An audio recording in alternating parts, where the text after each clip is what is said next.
Good morning.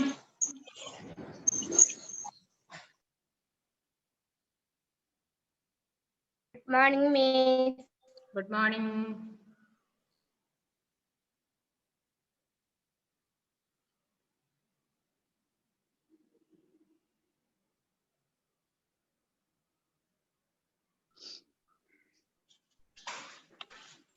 എല്ലാവരും ready ആണോ?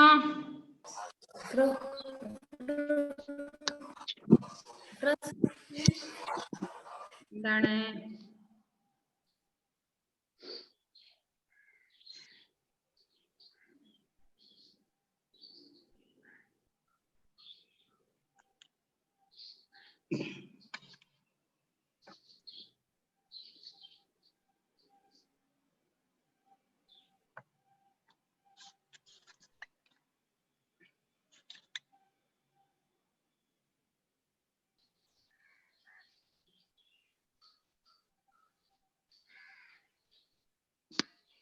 എന്താണ്? റെഡി ആണോ എല്ലാവരും?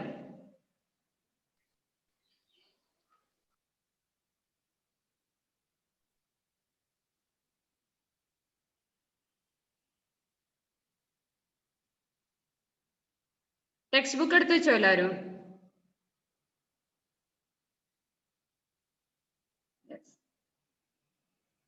കഴിഞ്ഞ ക്ലാസ്സിൽ നമ്മൾ എന്താ പഠിപ്പിച്ചത് ഓർമ്മയുണ്ടോ?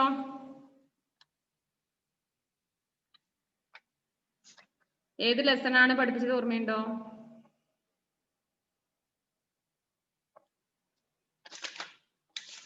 എവറസ്റ്റ് പർ തിരങ്ക. എവറസ്റ്റ് പർ തിരങ്ക അല്ലേ? എല്ലാവരും വായിച്ചോ അത്? ആ ലെസൺ എല്ലാവരും നന്നായിട്ട് വായിച്ചിട്ടുണ്ടോ?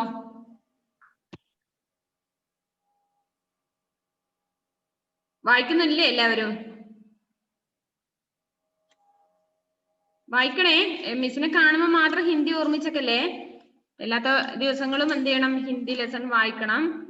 വായിച്ചാൽ മാത്രമേ നിങ്ങൾക്ക് എക്സാം നന്നായിട്ട് എഴുതാൻ പറ്റുള്ളൂ കേട്ടോ. ഇപ്പോഴേ ശ്രമിക്കുക അടുത്ത എക്സാം നന്നായിട്ട് മാർക്ക് വാങ്ങാൻ വേണ്ടിയിട്ട്. പിന്നെ എനിക്ക് കഴിഞ്ഞ ക്ലാസ്സിൽ പറയാൻ വിട്ടുപോയൊരു സംഭവമുണ്ട്. എക്സാമിന്റെ ഒരു കാര്യം തന്നെ കഴിഞ്ഞ ക്ലാസ്സിൽ പറയാൻ വിട്ടുപോയതാണ്. അതായത് നമ്മൾ എക്സാമിന് ഒരു ക്വസ്റ്റ്യൻ ഇല്ലേ, കിസ്സേ കഹാ, ഹൂ സെഡ് ടു ഹോം ഇല്ലേ? ആര് പറഞ്ഞു, ആരോടാണ് പറഞ്ഞത്? രണ്ട് ക്വസ്റ്റ്യൻ ആണ് അല്ലെ? ഒന്നിൽ തന്നെ രണ്ട് ക്വസ്റ്റ്യൻ വരുന്നത് അല്ലെ? ഓർമ്മയില്ലേ നിങ്ങൾക്ക്? അതിന്റെ ആൻസർ എഴുതുമ്പോ മക്കള് എന്ത് ചെയ്യണം? എല്ലാവരും പേര് മാത്രം എഴുതി വെക്കുന്നു. അതായത് ഇപ്പൊ ലക്കഡ്ഹാര ആണ് പറഞ്ഞതെങ്കിൽ ലക്കഡ്ഹാര എന്ന് മാത്രം എഴുതി വെക്കുന്ന ഒരു അവസ്ഥ ഉണ്ടായിരുന്നു കഴിഞ്ഞ എക്സാമിന്. അത് മിസ് വിട്ടുപോയതാണ്. എല്ലാ ക്ലാസ്സിലെ കുട്ടികളും അങ്ങനെയാണ് എഴുതി വെച്ചത്, അതായത് പേര് മാത്രം. പക്ഷെ അങ്ങനെയല്ല എഴുതേണ്ടത്. കാരണം ക്വസ്റ്റ്യൻ എന്താണ്? കിസ്നെ കഹാ. കിസ്നെ കഹാ എന്ന് പറഞ്ഞാൽ ആര് പറഞ്ഞു എന്നാണ്. അപ്പൊ ആരാണോ പറഞ്ഞത് അതിനോട് കൂടി ഏത് വിഭക്തി പ്രത്യയം ചേർക്കണം? നേ ചേർക്കണം. ലക്കഡ്ഹാര നേ കഹാ എന്ന് എഴുതിയിട്ടില്ലെങ്കിലും ലക്കഡ്ഹാര നേ എന്ന് ചേർക്കണം. അതുപോലെ രണ്ടാമത്തെ ക്വസ്റ്റ്യൻ കിസ്സേ കഹാ എന്നാണ്. ആരോടാണ് പറഞ്ഞത്? അപ്പൊ രണ്ടാമത് ആരോടാണ് പറഞ്ഞത് അതിന്റെ കൂടി എന്ത് ചേർക്കണം? സേ കൂടി ചേർത്ത് വെക്കണം. എന്നാലേ അതിന്റെ ആൻസർ കംപ്ലീറ്റ് ആവുള്ളൂ കേട്ടോ. അപ്പൊ ആ ക്വസ്റ്റ്യന്റെ ആൻസറിന് നേയും സേയും ചേർത്തില്ലെങ്കിൽ മാർക്ക് ഇനി തരാൻ പറ്റില്ല. അതിന്റെ പ്രാധാന്യം ആര് ആരോടാണ് പറഞ്ഞത് എന്നുള്ളത് വ്യക്തമായിട്ട് കിട്ടണമെങ്കിൽ അതിന്റെ ആൻസറിൽ നിങ്ങൾ ചേർക്കുന്നിടത്ത് നേ ചേർക്കണം, അതുപോലെ സേയും ചേർക്കാനുണ്ട്. അത് കുറെ പേര് നേയും സേയും ചേർക്കാതെ മിസ് പിന്നെ മാർക്ക് തരാതിരിക്കാൻ പറ്റില്ലല്ലോ എന്ന് കരുതിയിട്ട് കുറച്ചു പേർക്ക് മാർക്ക് കിട്ടിയിട്ടുണ്ടാവും എഴുതിയവർക്ക്. അങ്ങനെ എഴുതി വെക്കരുത് ഇനിയെങ്കിലും ശ്രദ്ധിക്കുക. കാരണം ഇനി ഹയർ ക്ലാസ്സിലേക്ക് പോകുമ്പോൾ നിങ്ങൾ ഈ ശീലങ്ങൾ തന്നെയാണ് പിന്നെയും തുറന്നു പോവുക. അപ്പൊ അത് ആ ശീലം ഇപ്പൊ തന്നെ മാറ്റുക. കിസ്സേ കഹാ, അതായത് ഹൂ സെഡ് ടു ഹോം എന്നുള്ള ക്വസ്റ്റ്യനില് ആൻസർ എഴുതുമ്പോ എന്ത് ചെയ്യണം? ആൻസറിൽ നേ ചേർത്തേണ്ടെടുക്കാൻ നേ ചേർക്കുക, സേ ചേർക്കേണ്ടെടുക്കാൻ സേ ചേർക്കുക. എന്നാൽ മാത്രമേ അതിന്റെ ആൻസർ കംപ്ലീറ്റ് ആവുകയുള്ളൂ. കേട്ടല്ലോ? അത്രയാണ് എനിക്ക് അന്ന് കഴിഞ്ഞ പ്രാവശ്യം പറയാൻ വിട്ടുപോയത്. അപ്പൊ എവറസ്റ്റ് പർ തിരങ്ക എന്നുള്ള ലെസൺ മിസ് ഫുൾ എടുത്തില്ലേ? എടുത്തു. നിങ്ങൾ ഒരു 4-5 പ്രാവശ്യം വായിക്കണം, എന്നാൽ മാത്രമേ അത് മനസ്സിലായുള്ളൂ കേട്ടോ. കുറച്ച് ടഫായ വാക്കുകൾ ഉണ്ട് അതില്. അപ്പൊ 4-5 പ്രാവശ്യം വായിക്കണം. അതിലെ മീനിങ്ങും ക്വസ്റ്റ്യൻ ആൻസറും ഒക്കെ മിസ് ഗ്രൂപ്പിൽ അയച്ചെന്ന് കണ്ടോ നിങ്ങള്? കണ്ടിട്ടുണ്ട്. നിങ്ങൾ എഴുതിയോ എല്ലാവരും? കുറച്ചു പേര് മിസ്സിന് എഴുതി അയച്ചിട്ടുണ്ട്. ബാക്കിയുള്ളവർ എന്ത് ചെയ്യണം? ഇനിയിപ്പോ ഇപ്പൊ രാവിലെ ക്ലാസ് കഴിഞ്ഞാല് നെക്സ്റ്റ് ക്ലാസ് 4 മണിക്കുണ്ടല്ലേ, അതിന് മുന്നേ തന്നെ എന്ത് ചെയ്യണം? മിസ്സിന് ഗ്രൂപ്പിലേക്കാണ് അയച്ചു തരേണ്ടത് കേട്ടോ. നിങ്ങളെ ഹിന്ദി നോട്ട് ഗ്രൂപ്പിലേക്ക് തന്നെ അയച്ചു തരാം. പേഴ്സണലായിട്ട് അയച്ചു തരണ്ട. എക്സാമിന് മാത്രം പേപ്പർ മാത്രമാണ് പേഴ്സണലായിട്ട് അയച്ചു തരേണ്ടത്. ബാക്കി നിങ്ങളുടെ നോട്ടൊക്കെ വർക്കുകൾ ചെയ്തതൊക്കെ നിങ്ങൾ എന്ത് ചെയ്യണം? ഗ്രൂപ്പിലേക്ക് തന്നെ അയച്ചു തരിക. ഇന്ന് തന്നെ അയച്ചു തരണേ, മറന്നുപോലെ. കാരണം എഴുതാത്ത മക്കൾ കുറെ പേരുണ്ട്. അയച്ചു തന്നവരല്ല, അയച്ചു തരാത്തവർ ഇനിയുണ്ട്. അവരെന്ത് ചെയ്യണം? മിസ്സിന് അയച്ചു തരിക. അതില് മിസ് എപ്പോഴും പറഞ്ഞത് തന്നെ, എല്ലാ ലെസണിലും പറഞ്ഞ കാര്യമാണ്. എന്ത്? ഒന്ന് വേർഡ് മീനിങ് ആണ് നിങ്ങളുടെ നോട്ടിൽ എഴുതേണ്ടത്. ശബ്ദാർത്ഥ് അതായത് വേർഡ് മീനിങ് നിങ്ങളുടെ നോട്ടിലാണ് എഴുതേണ്ടത്. ക്വസ്റ്റ്യൻ ആൻസർ നിങ്ങളുടെ നോട്ടിലാണ് എഴുതേണ്ടത്. പിന്നെ വിലോമ ശബ്ദ, പര്യായവാചി ശബ്ദങ്ങൾ അങ്ങനെ ഉണ്ടെങ്കിൽ അത് നിങ്ങളുടെ നോട്ടിൽ എഴുതണം. ബാക്കിയുള്ള ഭാഗങ്ങൾ മാത്രമേ ടെക്സ്റ്റിൽ എഴുതാൻ പാടുള്ളൂ. അല്ലാതെ എല്ലാം മിസ് എളുപ്പത്തിന് വേണ്ടിയാണ് മിസ് നിങ്ങൾക്ക് ഗ്രൂപ്പിലേക്ക് വേഗം എഴുതി അയച്ചു തരാൻ വേണ്ടിയാണ് ക്വസ്റ്റ്യൻ എടുത്ത് തന്നെ ആൻസർ എഴുതി അയച്ചു തരുന്നത്. നിങ്ങൾ അപ്പൊ കുറച്ച് പേരുണ്ടാവും ടെക്സ്റ്റ് തന്നെ അതേപോലെ എഴുതി മിസ്സിനും അയച്ചു തരും. അതിൽ നോട്ടിൽ എഴുതേണ്ട കാര്യങ്ങൾ നോട്ടിൽ എഴുതില്ല, ക്വസ്റ്റ്യന്റെ അടുത്ത് തന്നെ ആൻസർ എഴുതി ഇങ്ങോട്ട് അയച്ചു തരും ടെക്സ്റ്റിൽ. അങ്ങനെ ആവർത്തിക്കരുത്. ക്വസ്റ്റ്യൻ ആൻസർ, വേർഡ് മീനിങ് ഇതെല്ലാം എന്ത് ചെയ്യണം? നോട്ടിൽ തന്നെ എഴുതുക. ബാക്കിയുള്ള വർക്കുകൾ ടെക്സ്റ്റിൽ മിസ് അയച്ചു തരുന്നത് ശരിക്കും നോക്കി കറക്റ്റ് എഴുതി അയച്ചു തരിക. ഗ്രൂപ്പിൽ തന്നെ അയച്ചു തരാം കേട്ടോ. അതില് മിസ് വേണമെങ്കിൽ ഒന്നത് മിസ് വർക്ക് എഴുതി സമയം കിട്ടുമ്പോൾ എഴുതി അയച്ചെന്നേ ഉള്ളൂ. ഞാൻ ഒന്ന് പറഞ്ഞു തരാം വേഗം. പേജ് നമ്പർ 29 എടുക്കുക. ക്വസ്റ്റ്യൻ ആൻസറോ? ക്വസ്റ്റ്യൻ ആൻസർ അതിൽ ക്വസ്റ്റ്യൻ ആൻസർ ഉണ്ടല്ലേ, അത് ഞാൻ അയച്ചുതരാം. ഇന്ന് അയച്ചുതരാം കേട്ടോ. അത് മിസ് ഒന്നുകിൽ ടെക്സ്റ്റിൽ എഴുതാൻ വേണ്ടി പറ്റില്ല എങ്കിൽ മിസ് റഫായിട്ട് ആൻസറിന്റെ നമ്പർ മാത്രം എഴുതിയിട്ട് ആൻസർ വേറെ തന്നെ അയച്ചുതരാം. കേട്ടല്ലോ? ക്വസ്റ്റ്യന് അപ്പൊ നിങ്ങൾ നോക്കുക, ക്വസ്റ്റ്യൻ നമ്പറിനനുസരിച്ച് ആൻസർ എഴുതി വെക്കുക.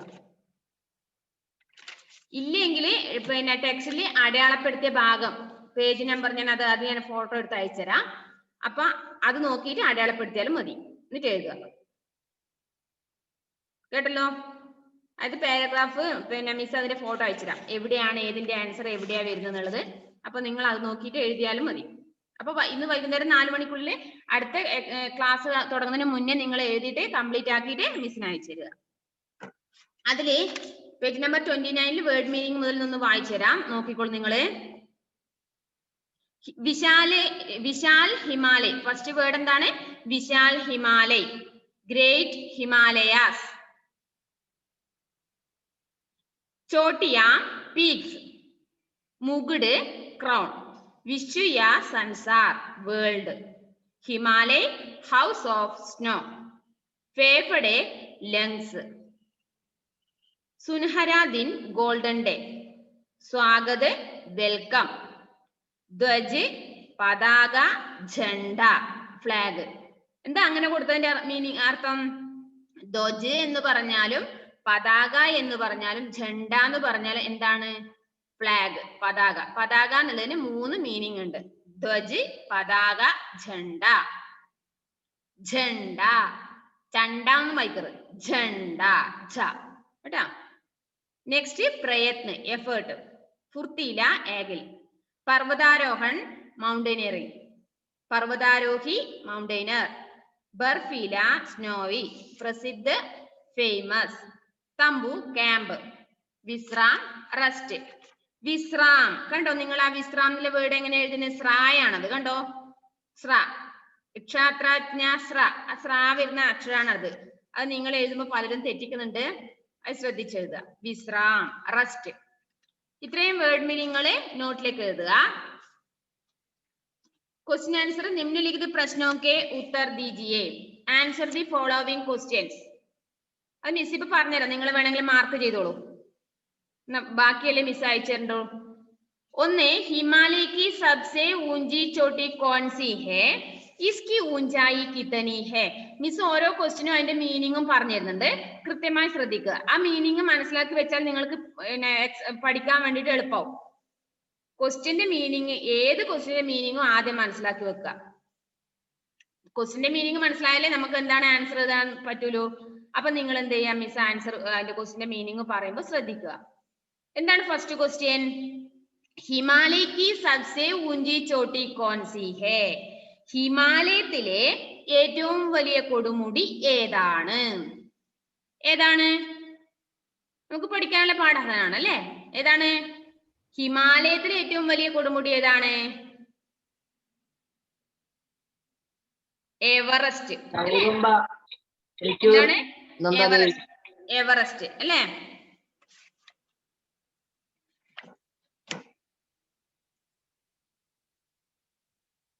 അപ്പോ ഒന്നിന്റെ ആൻസർ എവറസ്റ്റ് എന്നാണ്. പിന്നെ ഇത് ഞാൻ അടയാളപ്പെടുത്താൻ വേണ്ടി പറഞ്ഞുതരാം. അതുപോലെ അതിൽ തന്നെ വേറൊരു ക്വസ്റ്റ്യൻ കൂടി ഉണ്ട്, അതിന്റെ മീനിങ് കൂടി മിസ് ഒന്ന് പറയട്ടെ. എന്താണ്? ഇസ്കി ഊഞ്ചായി കിത്തനി ഹെ? ഇതിന്റെ ഉയരം എത്രയാണ്? ഏതിന്റെ? എവറസ്റ്റിന്റെ. അതായത് ഹിമാലയത്തിലെ ഏറ്റവും വലിയ കൊടുമുടി ഏതാണ്? കൊടുമുടി, ചോട്ടി എന്ന് പറഞ്ഞാൽ കൊടുമുടി. ചോട്ടി, വേറൊരു ചോട്ടി എന്നുള്ള വേർഡ് നിങ്ങൾ പഠിച്ചിട്ടുണ്ട്, ചെറിയ അല്ലെ? അതിന്റെ ഓപ്പോസിറ്റ് ബഡി.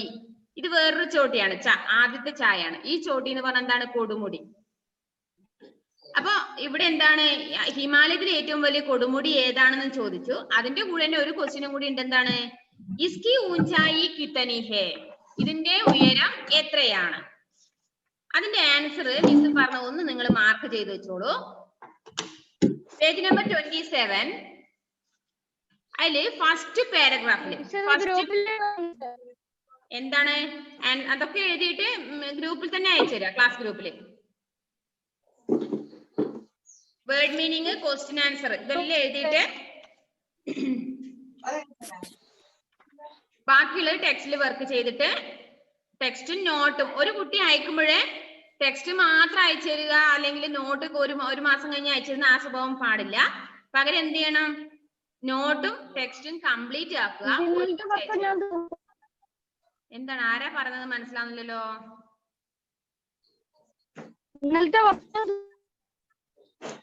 മിസ് കഴിഞ്ഞ ദിവസം ഇട്ടതാണ്, ഈ ഗ്രൂപ്പിൽ അയച്ചതാണ് ഞാൻ എഴുതാൻ വേണ്ടി പറഞ്ഞത്. അതൊന്നുകൂടി ഞാൻ പറഞ്ഞു തന്നേ ഉള്ളൂ, നിങ്ങൾക്കത് പറഞ്ഞില്ലല്ലോ. നോക്കുക. അപ്പൊ അതിന്റെ answer page number 27 first paragraph എടുക്കുക. മക്കളൊന്ന് അടയാളപ്പെടുത്തി വെച്ചത്.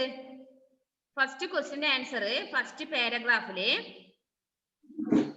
ആ പിക്ചറിന് നേരെ ഇടത് സൈഡിലായിട്ട് ഒരു പിക്ചർ ഇല്ലേ നമ്മളെ? ആ പിക്ചറിന് തൊട്ട് ഇടത് സൈഡിലായിട്ട് 6ാമത്തെ line, 6th line, Everest Himalaya के सबसे ऊंची चोटी है. ആൻസർ കണ്ടോ നിങ്ങള്? एवरेस्ट हिमालय की सबसे ऊंची चोटी है. इस शिखर की ऊंचाई 8848 मीटर है. അതാണ് ഫസ്റ്റ് ക്വസ്റ്റിന്റെ ആൻസർ. ഭംഗിയായിട്ട് എഴുതണം, പഠിക്കേണ്ടതാണ്. എന്താ നല്ല നീറ്റ് ആയിട്ട് തെറ്റാതെ ടെക്സ്റ്റ് നോക്കി എഴുതുക. ഇപ്പൊ എഴുതരുത്, ഇപ്പൊ മാർക്ക് ചെയ്ത് വെക്കുക. एवरेस्ट हिमालय की सबसे ऊंची चोटी है. शिखर की ऊंचाई 8848 मीटर है. ഫസ്റ്റ് ക്വസ്റ്റ്യന്റെ ആൻസർ അത്രയാണ്. 2 സെന്റൻസ്. 2 ക്വസ്റ്റ്യൻ ഉണ്ടെന്ന് മിസ്സു പറഞ്ഞു. വസുദേവ് ടെക്സ്റ്റ് കിട്ടിയില്ലേ മോനെ? വസുദേവിനെ കിട്ടി. മിസ് പറഞ്ഞ ഭാഗം അടയാളപ്പെടുത്തുന്നില്ലേ? ഓക്കെ സന്തോഷമായി. ടെക്സ്റ്റ് കിട്ടിയെന്നിൽ പറഞ്ഞാൽ സന്തോഷമുണ്ട് കേട്ടോ. ഇനി പഠിക്കാലോ. ഇല്ലെങ്കിൽ അവൻ ഇങ്ങനെ എവിടെയെങ്കിലും നോക്കിയിരിക്കുകയായിരുന്നു ചെയ്തിരുന്നത്. അപ്പൊ നോക്കുക, ഫസ്റ്റ് ക്വസ്റ്റിന്റെ ആൻസർ അടയാളപ്പെടുത്തുന്നത് ഒന്നുകൂടി പറയാം. അതായത് ഫസ്റ്റ് പാരഗ്രാഫില് 6ാമത്തെ ലൈനിലെ ആൻസർ ആണ് പറഞ്ഞത്. എവറസ്റ്റ് ഹിമാലയ की सबसे ऊंची चोटी है. इस शिखर की ऊंचाई 8848 मीटर है. എവറസ്റ്റ് ഹിമാലയ, അതായത് ക്വസ്റ്റ്യൻ എന്താണ്? എവറസ്റ്റിലെ ഏറ്റവും വലിയ കൊടുമുടി ഏതാണ്? ഇതിന്റെ ഉയരം എത്രയാണ്? 2 ക്വസ്റ്റ്യൻ ആണ് ഒരു ക്വസ്റ്റ്യനിൽ ഉള്ളത്. അപ്പൊ 2 ആൻസർ വേണം. അപ്പൊ ഫസ്റ്റ് ആൻസർ ഞാൻ മിസ് പറഞ്ഞു അവിടെ മാർക്ക് ചെയ്ത് വെക്കുക. അടുത്ത ക്ലാസ് ആകുമ്പോഴേക്കും 4 മണിക്ക് അടുത്ത ക്ലാസ് ആവുന്നതിന് മുന്നേ നിങ്ങൾ എന്ത് ചെയ്യുക, ടെക്സ്റ്റിലും നോട്ടിലും വർക്കുകൾ എഴുതി മിസ്സിന് അയച്ചു തരിക. ഒരുമിച്ച് തന്നെ അയച്ചു തരണേ. ടെക്സ്റ്റ് ഇന്ന് അയച്ചു തന്നു, പിന്നെ 1 മാസം കഴിഞ്ഞിട്ട് നോട്ട് അയച്ചു തരുന്ന പരിപാടി വേണ്ട. ടെക്സ്റ്റും നോട്ടും കംപ്ലീറ്റ് ആക്കിയിട്ട്, ഇപ്പൊ ആതിരയാണ് മിസ്സിന് അയച്ചു തരുന്നതെങ്കിൽ ആതിര എന്ത് ചെയ്യണം, ടെക്സ്റ്റും നോട്ടും കംപ്ലീറ്റ് ആയി എന്ന് ഉറപ്പ് വരുത്തിയതിനു ശേഷം മാത്രം മിസ്സിന് അയച്ചു തരിക.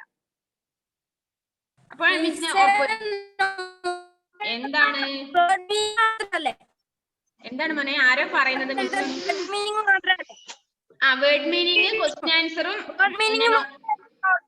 ആ മിസ് പറയട്ടെ ഒന്ന്. വേർഡ് മീനിങ്ങും ക്വസ്റ്റ്യൻ ആൻസറും നോട്ടിലേക്ക് വേണം. പിന്നെ അതുപോലെ മിസ് 1-2 കൂടി ഇതിൽ എക്സ്ട്രാ നോട്ടിലേക്ക് എഴുതാൻ പറയും. അത് അന്നേരം ഞാൻ പറഞ്ഞുതരാം ഏത് വർക്കാണ് എഴുതേണ്ടത് നോട്ടിലേക്ക് എന്ന് പറയും. ഇമ്പോർട്ടന്റ് ആയ കുറച്ച് പഠിക്കേണ്ട കാര്യങ്ങൾ അതിലുണ്ട്. അത് മിസ് നോട്ടിലേക്ക് കൂടി എഴുതാൻ പറയാം. അവിടെ എത്തുമ്പോൾ പറയാം. ഇപ്പൊ വേർഡ് മീനിങ്ങും ക്വസ്റ്റ്യൻ ആൻസറും എഴുതണം. അപ്പൊ സെക്കൻഡ് ക്വസ്റ്റ്യൻ നോക്കുക. पर्वतारोहण का सुनहरा दिन कौन सा है और क्यों? पर्वतारोहण का सुनहरा दिन कौन सा है और क्यों? അതായത് കൊടുമുടിയിൽ കയറുന്നവരില്ലേ, അപ്പൊ അവരുടെ ആ സ്വർണ്ണ നിറമുള്ള ആ ദിവസം, അതായത് സുവർണ ലിപികളിൽ എഴുതപ്പെട്ടത് ആ ദിവസം ഏതാണ്, എന്തുകൊണ്ട് എന്നാണ് ചോദ്യം. ഏതാണെന്നറിയോ? Page number 29. 1953 മെയ് 29. ആ യെസ്, പേജ് നമ്പർ 29 ലാസ്റ്റ് പാരഗ്രാഫില് ഫസ്റ്റ് ലൈൻ. 29 വേർഡ് മീനിങ് തൊട്ട് മുകളിലുള്ള ആ പാരഗ്രാഫില് ഫസ്റ്റ് ലൈൻ അതൊന്ന് മാർക്ക് ചെയ്ത് വെച്ചോ. എന്താണ്? 29 എന്ന് പറയാൻ പറ്റില്ല. 29 മെയ് 1953 അല്ലേ? അത് കുറച്ച് ടഫാന്നല്ലേ മിസ്സേ? അങ്ങനെ പറയിപ്പോ അത് മിസ്സേ നിങ്ങളെ കൊണ്ട് വായിക്കാനാവില്ല പറയും. അതെങ്ങനെയാണ് പറയുക? 1953. 50 50, 51 51, 52 52, 53 53. അപ്പൊ എന്താണ്? 29 അത് 29 മെയ് 1953 का वह दिन विश्व के इतिहास का सुनहरा दिन था. അതിൽ തന്നെ ബാക്കി വരുന്ന ഭാഗം കൂടി ആൻസറിൽ എഴുതുക. എന്താണ്? वर्षों तक एवरेस्ट पर विजय के सपने देखने वाले देश विदेश के कई दलों का यह सपना भारतीय तेनसिंग और ब्रिटेन के एडमंड हिलेरी ने पूरा किया. അതിലൊരു എന്തുകൊണ്ട് എന്നുള്ളൊരു ക്വസ്റ്റ്യനും കൂടി ഉണ്ട് അല്ലെ? 2 ക്വസ്റ്റ്യൻ ഉണ്ട് അല്ലെ? ഏതാണ് ആ ദിവസം എന്നുള്ള ക്വസ്റ്റ്യൻ ഉണ്ട്, എന്തുകൊണ്ട് എന്നുള്ള ക്വസ്റ്റ്യൻ ഉണ്ട്. അപ്പൊ അതിനാണ് ഈ 2 ആൻസർ കൂടി അതിൽ എഴുതാൻ വേണ്ടി പറഞ്ഞത്. അപ്പൊ ആ പൂരാക്കിയാന്ന് വരെയുള്ളത് മാർക്ക് ചെയ്യണം. എന്താണ് മോളെ അതിന്? രണ്ടാമത്തെ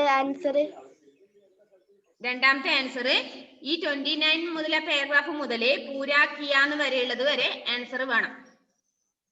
അതിന്റെ ആൻസർ ഇങ്ങനെയാണ് മീനിങ് വരിക. 29 മെയ് 1951 ആ ദിവസം, 53 മെയ് 29 നമ്മുടെ ചരിത്രത്തില് ഇങ്ങനെ ഒരു ദിവസം ഉണ്ടായിരുന്നു. എന്ത് ദിവസം? वर्षों तक एवरेस्ट पर विजय के सपने देखने वाले देश विदेश के कई दलों का यह सपना भारतीय तेनसिंग और ब्रिटेन के एडमंड हिलेरी ने पूरा किया.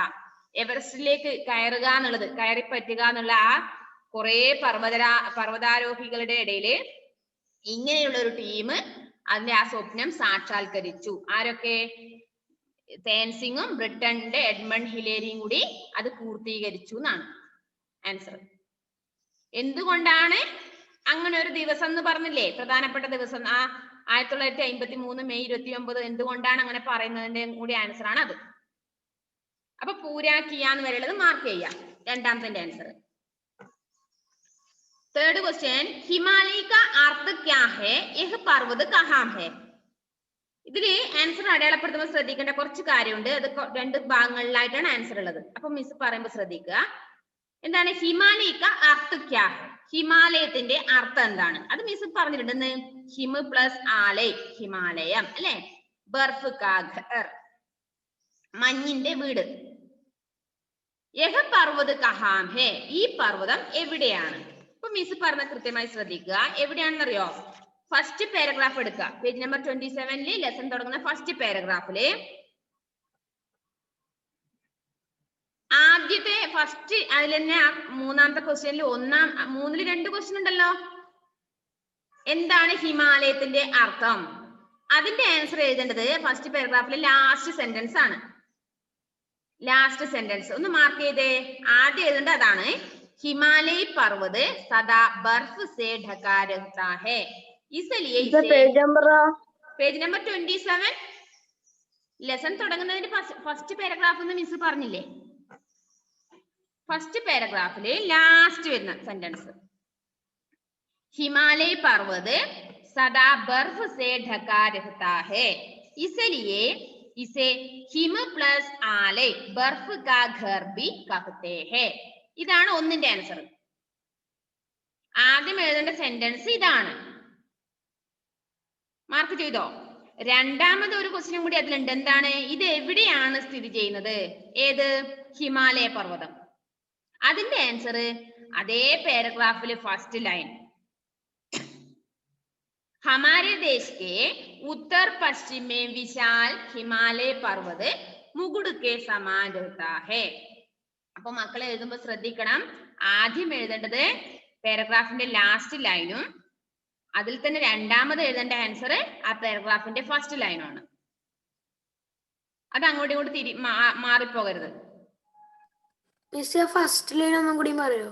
ഫസ്റ്റിലത്തത് എന്താണ്? ഹിമാലയ പർവ്വത് സദാ ബർഫ് സേ ഢകാ രഹ്താ ഹൈ इसलिए इसे हिम प्लस आले बर्फ का घर भी कहते हैं.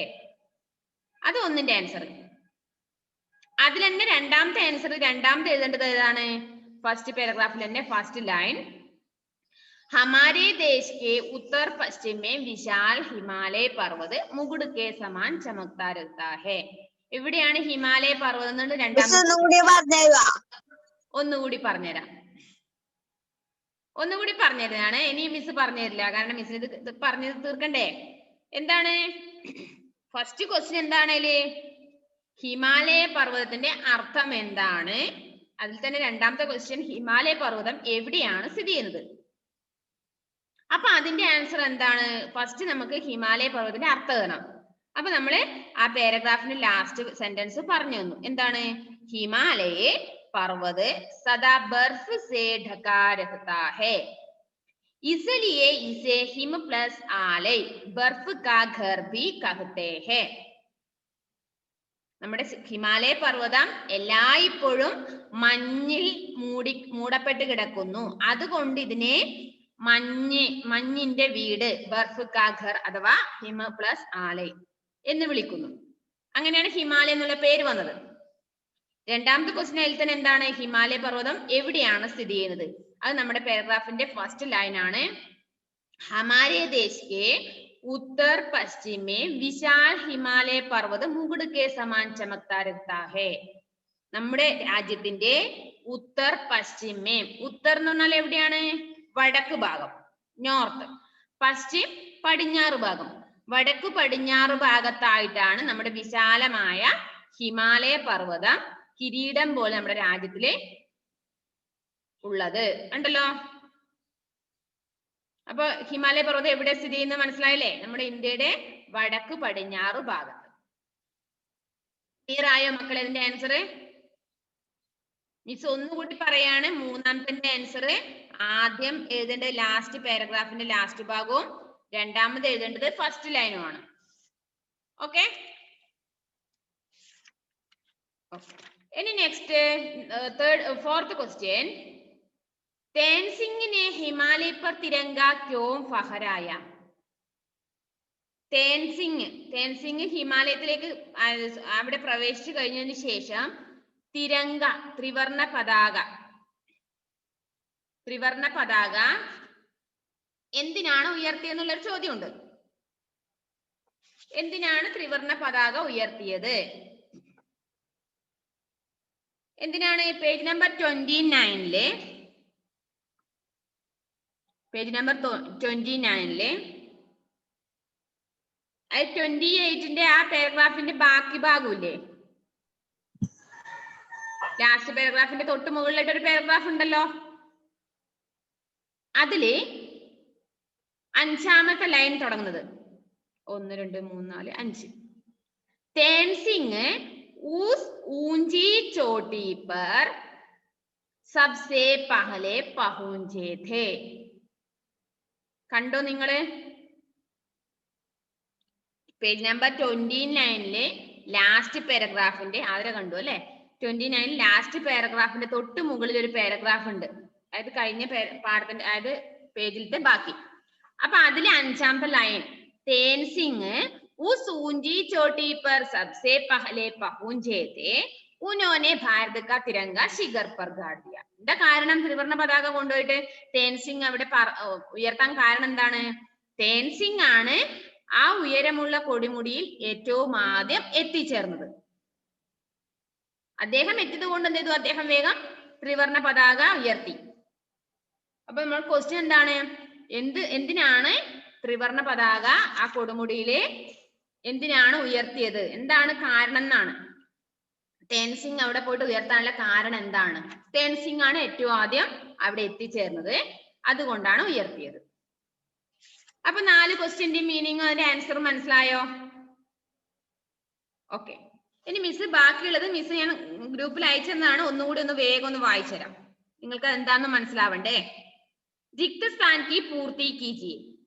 Fill in the blanks. Everest शिखर की ऊंचाई डैश मीटर है. എവറസ്റ്റ് കൊടുമുടിയുടെ ഉയരം എത്രയാണ്? നമ്മൾ നേരത്തെ പറഞ്ഞു. എത്രയാണ്? 8000 നിങ്ങൾ പറയും 8848 മീറ്റർ അല്ലേ? 8848 8848 मीटर.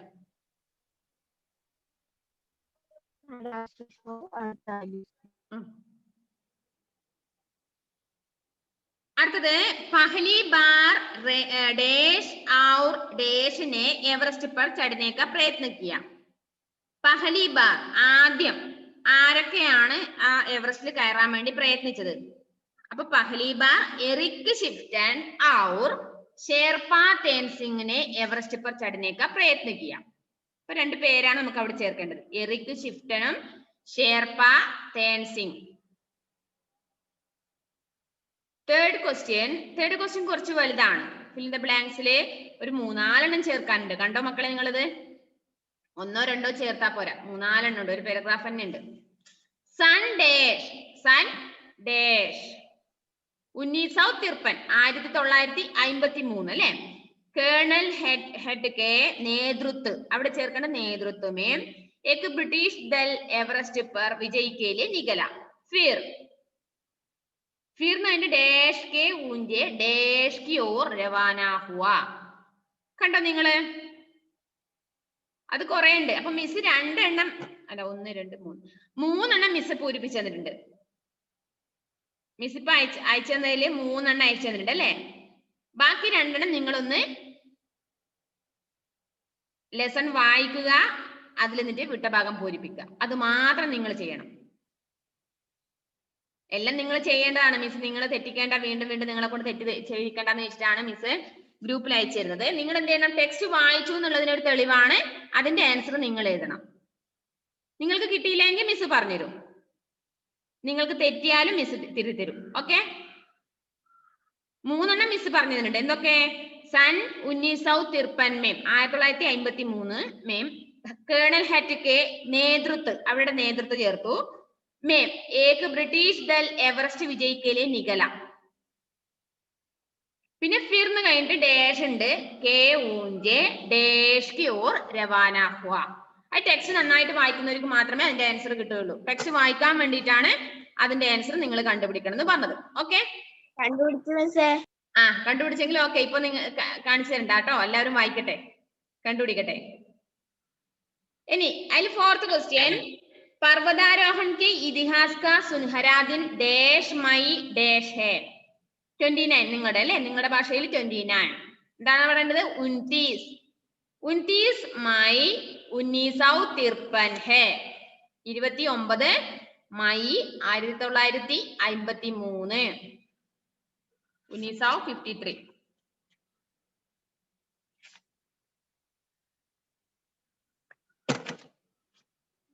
1953. ഇപ്പൊ ഫിൽ ഇൻ ദ ബ്ലാങ്ക്സ് കഴിഞ്ഞു. മക്കള് വേഗം എഴുതി അയച്ചിരുന്നേ. ഞാൻ പറഞ്ഞു ടെക്സ്റ്റും നോട്ട് ഒരുപോലെ കഴിഞ്ഞിട്ട് ശേഷം മിസ്സിന് അയച്ചത്. എന്താണ്? पर्वतारोहण के इतिहास का സുൽഹര दिन കഴിഞ്ഞിട്ടുള്ളതെന്ന് അത് മനസ്സിലായിട്ടോ? അത് 29 ആ ഡേറ്റ് ആണ്. 29 മെയ് 1953. 29 മെയ് 1953 ആ ഡേറ്റ് ചെയ്തേ ഉണ്ട്. ഓക്കെ. ഇനി മിസ് ഇനി ബാക്കിയുള്ള വർക്ക് നിങ്ങൾക്ക് ഗ്രൂപ്പിൽ അയച്ചു തന്നിട്ട് നിങ്ങൾ എഴുതി മിസ്സിന് അയച്ചു തന്നേക്ക്. മിസ് എന്തായാലും പറഞ്ഞുതരും. നിങ്ങൾ അത് എഴുതേണ്ട സമയത്ത് എഴുതുക. ഇപ്പൊ തന്നെ എഴുതുക കേട്ടോ. നാളത്തേക്ക് ബാക്കി വെക്കരുത്. മിസ് എല്ലാം ഗ്രൂപ്പിൽ അയച്ചു തന്നിട്ടുണ്ട്. അതില് ഈ പിന്നെ ഒന്നുകൂടി പറഞ്ഞുതരാം. ക്വസ്റ്റ്യൻ വേർഡ് മീനിങ് മിസ് പറഞ്ഞ എക്സ്ട്രാ കുറച്ചുകൂടി വർക്കുകൾ നോട്ടിൽ എഴുതാനുണ്ടെന്ന്. Word meaning, question answer. ഇതിൽ പിന്നെ വേറെ എഴുതാനുള്ള നിങ്ങൾക്ക് നോട്ടിലേക്ക് 7ാമത്തതും 8ാമത്തതും വർക്കുകൾ പേജ് നമ്പർ 31 7ാമത്തെ വർക്കും 8ാമത്തെ വർക്കും കൂടി നോട്ടിലേക്ക് എഴുതി അയച്ചു തരണം. കണ്ടോ? മാതാ പിതാ, മാതാ ഔർ പിതാ വരുന്ന 7, 8 പേജ് നമ്പർ 31 അത് ഇമ്പോർട്ടന്റ് ആണ്. അതുപോലെ 8ാമത്തത് നീച്ചെ ദിയെ ഗയെ വാക്യാംശവും കേലി ഏക് ശബ്ദ ലിഖിയെ. അപ്പൊ 7ാമതും 8ാമതും നിങ്ങൾ എന്ത് ചെയ്യണം? ടെക്സ്റ്റിൽ എഴുതിയാൽ പോരാ, മിസ്സിന് നോട്ടിലേക്ക് എഴുതിയിട്ട് അയച്ചു തരിക.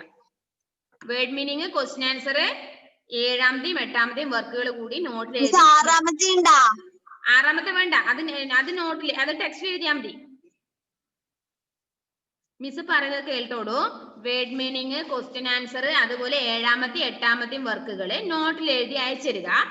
അതിന്റെ കൂടെ ടെക്സ്റ്റിൽ ബാക്കിയുള്ള വർക്കുകളൊക്കെ ടെക്സ്റ്റിൽ എഴുതിയിട്ട് ടെക്സ്റ്റും നോട്ടും ഒരുമിച്ച് അയച്ചിരുക.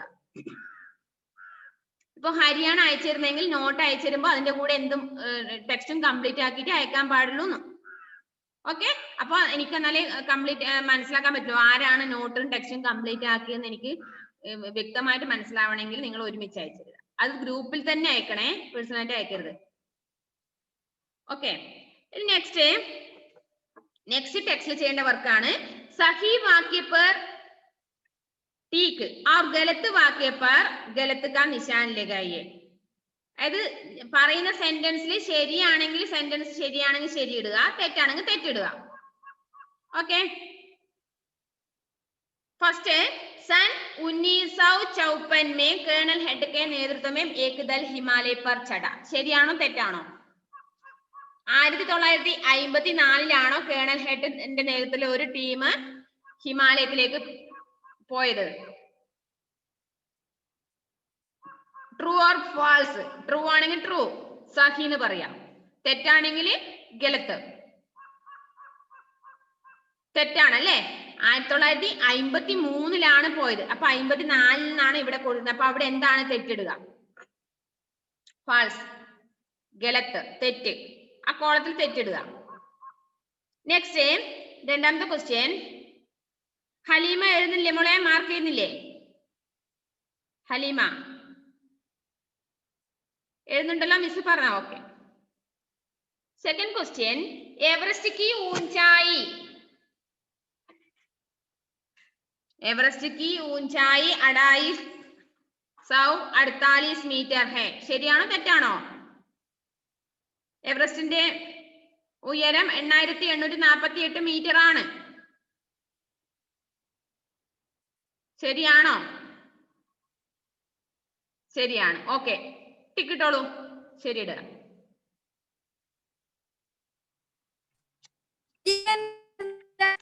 എന്താണ് എന്താണ്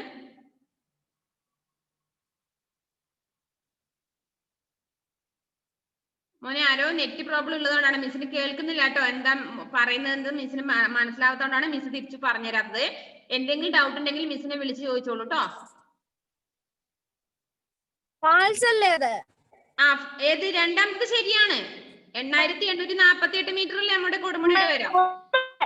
ഒന്നാമത്തത് ഫാൾസ്, രണ്ടാമത്തെ ട്രൂ. എഴുതിയിട്ടുണ്ട്. 8848 മീറ്റർ ആണ്. നിങ്ങൾ ബൈഹാർട്ടായി പഠിച്ചു വെക്കുക. ഇനി തേർഡ് ക്വസ്റ്റ്യൻ. ഇവാൻ ആർ ബോർഡിനൽ അത് 8250 മീറ്റർ തക്ക് ഗയെന്നാണ്. അത് തെറ്റാണ്. 8250 മീറ്റർ വരെ ഈവാനും ബോർണലും കയറിയെന്നാണ്. ആ പർവ്വതത്തിൽ കയറിയെന്നാണ്. 8250 മീറ്റർ വരെ അവര് കയറുന്നില്ല. അവര് 8500 മീറ്റർ വരെയാണ് കയറുന്നത്. എന്നിട്ട് തിരിച്ചു വരികയാണ് ചെയ്യുന്നത്. 8848 മീറ്റർ കൊടുമുടിക്ക് ഉയരമുണ്ട്. അവര് 8500 മീറ്റർ കയറിയിട്ട് തിരിച്ചു വരുന്നു. അപ്പൊ ഇതിൽ പറഞ്ഞത് 8250 വരെ കയറിയെന്നാണ്. അല്ല, 8500 മീറ്റർ വരെ കയറുന്നു. അപ്പൊ അത് തെറ്റാണ്. പറഞ്ഞ മനസ്സിലായോ? ഈവാനും ബോർഡനിലും 8500 മീറ്റർ വരെ കൊടുമുടിയിൽ കയറിയിരുന്നു. നിങ്ങളുടെ ക്വസ്റ്റ്യനിൽ 8250 മീറ്റർ വരെ കയറിയെന്നാണ്. അപ്പൊ അത് തെറ്റാണ് അല്ലെ? 8500 മീറ്റർ വരെ അവർ കയറിയിട്ടുണ്ട്. അപ്പൊ അത് മൂന്നാമത്തതും ഫാൾസ്, തെറ്റ്. ഫാൾസ് എന്ന് പറയരുത്, ഗലത്ത്, തെറ്റ്. ഹിന്ദിയിൽ ഗലത്ത് എന്നാ പറയാ. ഫോർത്ത് ക്വസ്റ്റ്യൻ, शेरपा तेनसिंह का जन्म भारत में हुआ था. ഷേർപ്പ തേൻസിംഗ് ജനിച്ചത് ഭാരതത്തിൽ, ഇന്ത്യയിലായിരുന്നു. തുമ്മി പഠിപ്പിക്കല്ല ജസ്റ്റസേ. ഷേർപ്പ തേൻസിംഗ് ജനിച്ചത് ഇന്ത്യയിലായിരുന്നു, അല്ല നേപ്പാളിലായിരുന്നു അയാൾ ജനിച്ചത്. അപ്പോ ആൻസർ തെറ്റാണ്. അയാൾ നേപ്പാളിൽ ജനിച്ചു, ഇന്ത്യയിൽ താമസിക്കുന്നു മാത്രം. നേപ്പാളിലാണ് ജനനം, അതുകൊണ്ട് ഇന്ത്യയിൽ ജനിച്ചു എന്ന് പറഞ്ഞാൽ ശരിയല്ല. അപ്പൊ ഫാൾസ്, ഗലത്ത്. അപ്പൊ അതിൽ ആകെ രണ്ടാമത്തെ ആൻസർ മാത്രമാണ് ടിക്ക് ഇടേണ്ടത്, ശരിയിടേണ്ടത്. ബാക്കി മൂന്നും ഗലത്ത്, തെറ്റാണ്, ഫാൾസ് ആണ്. ഓക്കെ, ടൈം കഴിയാറായി. ഞാനിപ്പോ ഗ്രൂപ്പിൽ ചെയ്തുതന്ന വർക്കുകളെല്ലാം, ഈ ടെക്സ്റ്റ് മുഴുവനും 31 പേജ് വരെയുള്ള 31 അതുപോലെ 32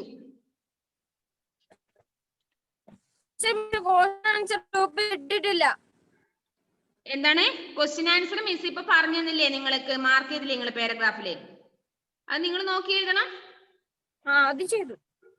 അതിപ്പോ അതുകൊണ്ടാണ് നിങ്ങൾക്ക് ഇപ്പൊ മാർക്ക് ചെയ്താൻ വേണ്ടി പറഞ്ഞത്. അത് നോക്കി നിങ്ങൾ ചെയ്യുക. പിന്നെ ഗ്രൂപ്പിലിടുവോ? അത് ഗ്രൂപ്പിൽ വീണ്ടും ഇടണോ? ശരിയാണോന്നറിയാൻ. അതെയോ? ശരിയാണോന്നറിയാൻ മിസ് എന്ന ഒരു കാര്യം ചെയ്ത് മാർക്ക് ചെയ്തത് മിസ് മാർക്ക് ചെയ്തതനുസരിച്ച് ഞാൻ നിങ്ങൾക്ക് അയച്ചുതരാം. ആ പാരഗ്രാഫിൽ വരുന്ന മാർക്ക് ചെയ്ത ഭാഗം അയച്ചുതരാം. അതിൽ മൂന്നാമത്തെ ആൻസർ മാത്രം നിങ്ങൾ എഴുതുമ്പോൾ ശ്രദ്ധിക്കണം. മൂന്നാമത്തെ 2 ഭാഗത്തായിട്ടാണ് ആൻസർ വരിക. അത് നിങ്ങൾ ശ്രദ്ധിക്കണം. ഞാൻ മിസ് അയച്ചുതരാം, മിസ് അയച്ചുതരാം അതുപോലെ. നെക്സ്റ്റ് ക്വസ്റ്റ്യൻ, നിമ്നലിഖിത മുഹാവരം സെ വാക്യ ബനായേ. താഴെ കൊടുത്തിരിക്കുന്ന മുഹാവര പഴഞ്ചൊല്ല്, അതിന്റെ മീനിങ് എഴുതിയിട്ട് സെന്റൻസ് എഴുതാനാണ്. അത് നിങ്ങൾക്ക് ആവും തോന്നില്ല. നിങ്ങൾക്ക് സ്വന്തമായിട്ട് ആവോ? അത് ഇല്ല. അപ്പൊ അത് നിങ്ങൾ അവിടെ മാർക്ക് ചെയ്ത് വെച്ചോളൂ. അത് മിസ് ക്ലാസ് ഇന്നിനി ആവില്ല, മിസ് വീട്ടിലെത്തിയിട്ട് മിസ് അയച്ചുതരാം. കാരണം ഇപ്പൊ എനിക്ക് ക്ലാസ് തുടർന്ന് ക്ലാസ് ഉള്ളത് കൊണ്ട് നോട്ട് അത് എഴുതി അയച്ചുതരാൻ പറ്റില്ല. നാലാമത്തെ ആൻസർ അത് സെന്റൻസ് മീനിങ് എഴുതിയിട്ട് അത് വീണ്ടും വാക്കത്തിൽ പ്രയോഗിച്ചിട്ട് വേണം നിങ്ങൾക്ക് അയച്ചു തരണമെങ്കിൽ. കേട്ടോ? അത് നാലാമത്തെ ആൻസർ മിസ് പിന്നെ വീണ്ടും തിങ്കളാഴ്ചയോ ചൊവ്വാഴ്ചയോ അയച്ചു തരാം, ഇല്ലെങ്കിൽ നാളെയോ. കേട്ടോ? ബാക്കിയുള്ളതൊക്കെ നിങ്ങൾ എഴുതി അയക്കാം. ഇനി പേജ് നമ്പർ 31 നോക്കുക. റിക്ത സ്ഥാനോക്കി പൂർത്തി കീജിയെ. അതായത് ഇതില് വീണ്ടും രണ്ടാമത് ഫിൽ ഇൻ ദ ബ്ലാങ്ക്സ് വന്നിരിക്കുന്നത്, ഒന്ന് വന്ന് നേരത്തെ വന്നിട്ടുണ്ടല്ലേ, നമ്മൾ നേരത്തെ എഴുതി പാഠഭാഗവുമായി ബന്ധപ്പെട്ടിട്ട്. ഇപ്പൊ അഞ്ചാമത് വരുന്ന ഫിൽ ഇൻ ദ ബ്ലാങ്ക്സ് എന്ന് പറഞ്ഞത് യോജക ശബ്ദം ചേർത്തിട്ട് അതായത് സെന്റൻസ് പൂർത്തീകരിക്കാനാണ്. യോജക ശബ്ദം എന്ന് പറഞ്ഞാൽ മിസ് അന്നൊരിക്കൽ സൂചിപ്പിച്ചിരുന്നു. കാരണം 2 സെന്റൻസിനെ യോജിപ്പിച്ച് നിർത്താൻ വേണ്ടി ഒരു വാക്ക് നമ്മൾ ഉപയോഗിക്കും. അതിന് ഒരു സിമ്പിൾ ഇപ്പൊ ഒരു ക്വസ്റ്റ്യൻ പറയുകയാണെങ്കിൽ, പിന്നെ സിമ്പിൾ ഇപ്പൊ എനിക്ക് പനിയായിരുന്നു, ഇന്നലെ ക്ലാസ്സിൽ വന്നില്ല. അപ്പൊ നമ്മൾ ആ 2 സെന്റൻസും കൂടി ചേർക്കാൻ വേണ്ടി ഒരു സെന്റൻസ് ആക്കാൻ വേണ്ടി നമ്മൾ എന്ത് പറയും? ഒറ്റ സെന്റൻസ് ആക്കാൻ, എനിക്ക് പനിയായിരുന്നത് കൊണ്ട് ഞാൻ ഇന്നലെ ക്ലാസ്സിൽ